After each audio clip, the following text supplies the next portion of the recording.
we don't really have any strength in ourselves. Yung sinasabi niyo ng mga strength, kung saan kayo magaling, kung saan yung mga skills niyo, kung saan siya, yung forte ninyo, kumbaga. Lahat yun hindi naman yung talaga nagagaling sa inyo kapag tinignan niyo talaga. Lahat ng yun nagagaling lang din yun sa Panginoon. Siya yung nagre-replenish ng hope ninyo na pag gumising kayo. Siya yung nagre-renew nung panibawang naman na energy ninyo for another day to battle everything, lahat ng mga stress, lahat na naman ng mga friends, mga taong iniiwasan ninyo, mga prof na ayaw nila makita kasi 1 week na kayong delete para nakapagpasa. Lahat ng yun hindi nyo siya kakayanin and eventually will break down if you rely on your own. Kaya, yun nga, we shouldn't depend on ourselves. Sana. So, ano yan? What do we do? Why do we do? What do we do and how can we succeed? Okay, next. So, una, stop. So, bakit stop? By stop, I mean, just take a break and pause from everything. Kasi kung tuloy-tuloy lang kayo magtatatatatatatat sa buhay ninyo, malalos kayo at some point sa lahat ng makukuha ninyong data. So, stop and take a break. Stop complaining from the things na hindi nyo naman mababago. Kasi sa buhay, marami talagang circumstances, maraming mga challenges kayong mahahanap. And marami talagang mga bagay na kahit anong gawin nyo, hindi nyo na maibabalik, hindi nyo na mapapalitan. When you face it, understand what you can do and what you cannot. And then, huwag nyo lang ipilit yung sarili nyo na gawin yung mga hindi na talaga kaya. Although I'm not saying na dare to do the impossible. There are things that you can try to achieve, break boundaries, break yung status quo. Yes, you can. Pero at a certain point, you have to recognize, tao lang din kayo. You have a certain limit, and you need to work out the situations para malaman niyo kung hanggang saan ninyo kaya. Next one. Next one is learn. From all the things that happen to you, especially from your weaknesses and from your mistakes, learn from it. Huwag kayong matakot na magkamali. Hindi ko sabi magkamali kayo lagi. Para matuto kayo, para maging magaling kayo. Kasi sabi ko sa mga panahon na magkakamali kayo, tingnan nyo kung ano ba yung nangyari sa inyo, ano ba yung matututunan ninyo from there.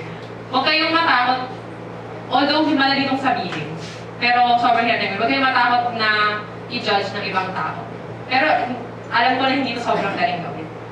Pero kasi kung i-depend ninyo yung kahalagahan ninyo, yung security ninyo, sa kung ano yung ibibigay sa inyo ng mga tao sa paligid ninyo, you will never find it. Kasi you will never be able to satisfy everyone around you. Sabi nga nila, di ba, yung sa anecdote nung may donkey, may tatay, saka may anak. Tapos, narinig yun na ba yun? Na, may nag-travel sila, may donkey, may tatay, may anak. So yung tatay, dahil mahal niya yung anak niya, pinapasakay niya dun sa donkey. Pero sabi ng mga tao na daanan nila, ano ba naman yung anak na yun, hindi man lang pinasakay yung tatay, wala man ng respeto. O syempre, nabagabag yung anak. So pinasakay niya yung tatay. Sabi naman nung sumunod, ano ba naman, hindi man lang, pinalakad man lang niya yung anak niya, hindi man lang niya naisip na ang tanda-tanda niya, na kaya naman niya maglakad.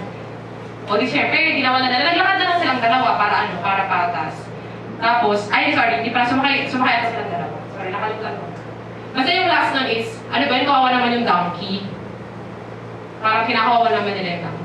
So, I mean, the point is, kahit saan kayo mapunta, kung ang goal ninyo is to please people around you, will never be able to please them. Kasi magbabago yan eh. Siguro ngayon, okay sila sa inyo na, uy, ang ganda naman ang suot mo, pero pag talikod mo, hindi mo maganda eh. Uy, nakita mo ba yung damit niya? Ang ganda. Pag nakita mo ba yung damit niya? Parang ano naman, parang nahukay lang sa kung saan doon kauling na di mo lang pinlansya. I mean, people change. Opinions change. And then, lahat ng yun nga, sobrang passing by lang talaga nila eh. Kaya, ang isang kailangan ninyo rin matutunan when you have your mistakes. Your mistakes doesn't define you. Hindi porque failure ka na talaga forever. Failure is a part of you, pero it doesn't define you. Na nangyayari talaga sa buhay na at some point, hindi mo talaga masasagutan yung quiz na yan.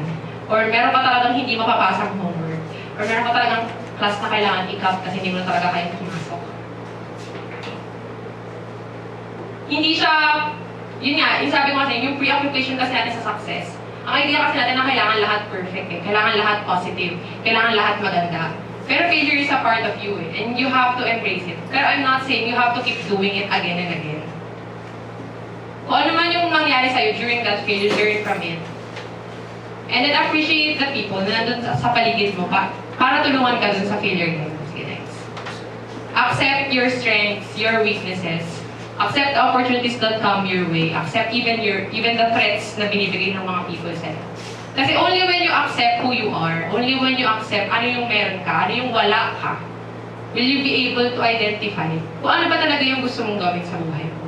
At papunta saan ka ba talaga, ano ba talaga yung kalsadang tatahakin mo. Bakit ba tayo maraming course? Bakit ba tayo maraming field of studies? Bakit merong magaling sa math? Merong magaling sa science? Bakit merong magaling sa lahat? Tapos ikaw parang walang matira sa'yo.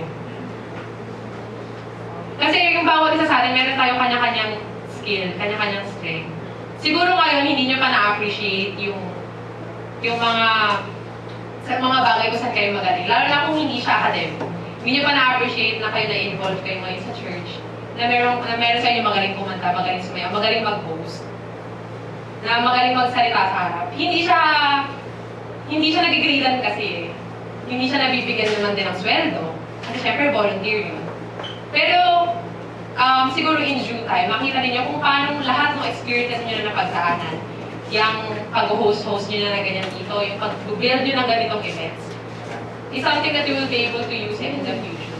Na you will be able to appreciate, buti na lang pala nung mga ganong time, tumulong-tulong ako dito kahit taga-punas lang ako ng upuan, taga-bili lang ng tubig, taga-bukas lang ng pinto kapag may dumating, taga-sabi ng hello, kapag may bagong dumating na person, tapos hanapan ko siya ng upuan, hanapan ko siya ng grupo na kasamahan niya, so pipilitin ko silang magsalita, para hindi naman awkward yung discussion. Makikita nyo kasi at that point, hindi nyo rin alam kung ano yung nag-i-impact nyo sa person na yun. Kasi nga, sabi natin, we're not an island. Lahat ng ginagawa ninyo, lahat ng skills ninyo, lahat ng inilalabas ninyo na kagalingan or kamalian, meron yung nagiging impact sa mga tao sa paligid ninyo. And they may not say it, pero napakalaki nung naitutulong nun. For me, mga people na tumulong sa akin in that final year, sila yung very crucial talaga na nag-support sa akin. And I'm very, very thankful to God na binigay sa akin yung community na yun, na binigay sa akin yung mga tao na yun, na nakakaintindi sa akin. Na alam nila yung mga weakness ko, alam nila yung mga rants ko sa buhay, alam nila yung breaking point ko. And kahit sobrang petty na ng mga binibigay ko na discussion, they were still there. Kahit na sobrang mas malala yung situation nila alam ko na mas nahihirapan siya at that point, pero pinapakinggan niya pa rin yung mga rants ko sa buhay. And that's something to be thankful for. Sige, next. Move on. Ay, success ako yung pinag-uusapan na. Pero very important part, after everything, you have to move on, you have to move forward. Pero towards what? Sana tayo kapag nag-set tayo ng goals in life, kapag nag-set tayo ng mga gusto nating ma-attain, kapag pinaplan nyo na, kumbaga, yung buhay ninyo, lalo na nasa stage kayo kasi ng planning eh. Hindi nyo pa tinawid yung adulthood eh. Next time na tayo, magkakatawid nyo na. Kung ano yung naghihintay sa inyo sa kabilang side. Pero habang pinaplano nyo pa yung buhay ninyo, when you set what you want to do, when you recognize the strengths, the weaknesses, kung ano yung parang gusto ninyo maging takit, never plan it without consulting what you want to do, if it is with the will of God, or if it is what God wants for you. Kasi when you start to plan on your own, plan to decide to do things on your own, eventually it will spiral down eh. And then babalik ka dun sa state that there's a void. There's a void that you want to fill. Merong unsatisfaction, merong unhappiness, merong mali na parang hindi nag-work out. During those moments, mo lang mapapansin na it's because you're trying to take control of your life when you should not be. You should be able to commit it to God. Kasi only God is sovereign and He can lead you kung saan ka talaga dapat papunta. If hindi ako nilagay ng Panginoon sa time na yun, na puro underclassmen na yung kasama ko. And then it was also the time na lumipat kami ng another community ng church. Kasi nagbago kami ng residential area. And kung hindi niya kami dinala sa mga community na yun, na hindi naman namin ganun kakilala, pero very, very supportive, surprisingly. Kahit hindi nila kami kalala for so many years, kahit parang 1 year pa lang or 3 months pa lang kami magkakalala, yung support na nakuha namin sa kanila. Kung hindi ko naging kaklase yung mga tao na yun, na isang semester ko lang naman nakilala, pero tinulungan nila ako mag-transcribe. Hindi ko alam kung ano kaya possibly yung naging result ng time na yun. At kung hindi ko siguro dinecide na magsulat on my own, ano kaya yung stress or ano kaya yung situation na haharapin ko nun? Sige, next tayo. Let go. After you mag-move on, let go. Let go bakit? You have to choose your battles. You have, meron tayo kasing preoccupation na gusto nyo gawin lahat eh. At that stage, ano pa kayo eh, may pangarap. Madami kayong gustong gawin. Madami kayong gustong i-change. Marami kayong gustong magawa sa buhay at makuha sa buhay. Pero, there will come a time that you will just have to choose.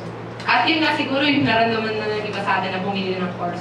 You will have to choose ano ba yung paggagamitan mo nung kung ano yung meron ka, o ano yung gusto mo pang i-own, o ano yung gusto mo pang pag-aralan. Ano yung magiging mga battles na pipili mo na? Kasi you cannot fight every battle. You cannot do everything. Kasi kung kaya mo, di sana ikaw na nagpatakbo ng Pilipinas. Ikaw na yung nagbarangay ka na lang, na ginawa mo na lahat, na kailangan yung sa buong. So, learn to let go of the things na hindi mo naman talaga kailangan sa decision. So, and then, you have to be accountable when you make that decision. Kasi when you decide to let go of ng ibang track, ng ibang kalsada sa buhay mo, there will also come a time na magda-doubt ka na, dapat ba yun na lang yung kinuha ko na track, kumbaga, na daanan? Dapat ba doon na lang ako dumaan? Pero then, don't dwell on the what ifs. Kasi yung what ifs na yun, mag-branch out yun na XX number of ways. And you will never know naman kasi kung ano yung mangyari dun sa what if na yun. Pero it will consume you emotionally and mentally, so don't dwell on it. Next. Appreciate. As I mentioned yun, appreciate niyo yung mga tao na nasa paligid nyo, lalo na yung mga friends niyo na talaga nag-support sa inyo, yung family ninyo. Alam ko hindi niyo, siguro yung iba sa atin, hindi niyo sobrang na-appreciate ano yung ginagawa sa inyo ng parents or ng siblings or ng uncles, auntie niyo. Pero ako at the time na nawala yung mom ko, doon ko lang na-appreciate kung yung support na ginagawa nila. She was a full-time mom. So, siya yung gumagawa lahat sa bahay. Siya yung maglalaba, maglinis, magluluto ng food for you para sa umaga, pag-uwi niyo siya, mag-prepare. Nung nawala yung mga bagay na yun, doon ko lang na-realize kung gano'n pala ka-important yung role na meron ka sa akin. Kung gano'n ka-important yung time na spinend niya. Para yung time na yun, hindi ko na siya kailangan gastusin. Pwede ko na siyang gamitin to do other tasks. Makapag-focus ako sa work, makapag-focus ako sa studies, makapag-socialize ka pa nga eh. At the expense of some other side. Pero, yun lang, nakakalungkot na kapag doon mo lang na-realize yung mga bagay na yun, then you fail to say thank you to the people na really mean to you. So habang nandyan pa yung mga tao sa paligid nyo, really appreciate them. Kahit in a smallest way, kahit sabi mo, uy, salamat naman, invite mo pa dito. Uy, salamat na tinabihan mo ako, wala ko talaga actually kakilala, pero tinabihan mo ko, so, okay ako kanina, hindi naman ako ganun na loko. Next. Run. Ito very important. Although, parang ang negative na tignan, pero it's important for you to actually let your frustrations out. Kapag ka naiinis ka na, actually study shows na it's okay to, it's actually healthy for you to complain or to rant your feelings out or to have a best body na pinag-aanahan mo lang ng mga tawag namin, mga kakakong sa buhay. Na pinagkasabihan mo lang ng lahat ng mga hinanakit mo, mga hinainis, ang mga ganap. Pero, don't let it overwhelm you and then don't let it become grudge. When you're rant, ilabas mo yung lahat ng situation. Bakit ka naiinis? Bakit sino ba yung kinainis? Sabi mo, ano bang ginawa niya sa'yo? Ano ba nangyari? Pero after that, step back and then look at it again. Ang isang helpful kasi kapag ka-rant mo to someone, that other someone can help you look at the next time. Baka naman kasi kaya ako ganyan kasi nung ganito yung nangyari sa boss ko nun eh. Di ba nung last time, ganyan rin yung sinabi mo, ganyan. And then when you run, nalabas mo yung frustration mo and then when you are able to reassess it again, mas nakikita mo kasi on a better light yung situation. Nakikita mo na, okay, oo nga. Okay, so ano lang pala talaga ako. Irritable lang pala talaga ako. Medyo masama talaga yung pakiramdam ko, kaya gano'n yung reaction ko. Baka kasi, may pinagdadaanan pala yung tao na yun, kaya pala gano'n yung naging reaction niya sa akin. So yun, don't keep the stress inside you kasi it will lalabas siya one way or the other. Either magkakaroon ka ng emotional or violent burst or it will affect you physically. Kaya nga sabi nila, di ba, yung heartbreak hurts. Kasi actually, by science, meron talagang physical hurt na ginagawa mga heartbreak. Yung heartbreak hindi lang to relationships ha. Heartbreak in the sense na, ano ba? Medyo scientific kasi yung explanation. Pero in the sense na when you feel something na very strong because you were either frustrated, sad, something na disappointing, meron siyang physical hurt na ginagawa sa'yo. And then when you keep those stress inside you, it can really lead into other physical na ailment. So yun, run. Kung meron kayong mga pagkakataon, and recognize your frustrations next. And then, next and lastly, look to God for your purpose. Kung in everything you do, kung ano man yung mga decisions na gagawin niyo in life, especially when you're at a crosspoint at hindi niyo alam kung ano yung gagawin niyo ng decisions, look to God. Kasi only He can guide you on what the right decisions would be. Kahit pumunta pa kayo sa lahat ng mga tao na magagaling, kahit mag-consult kayo sa akin kung ano yung gagawin niyo ng decisions sa life, hindi ko kayang ibigay yung perfect answer para sa inyo. Kayo lang at yung Diyos yung nakakaalam.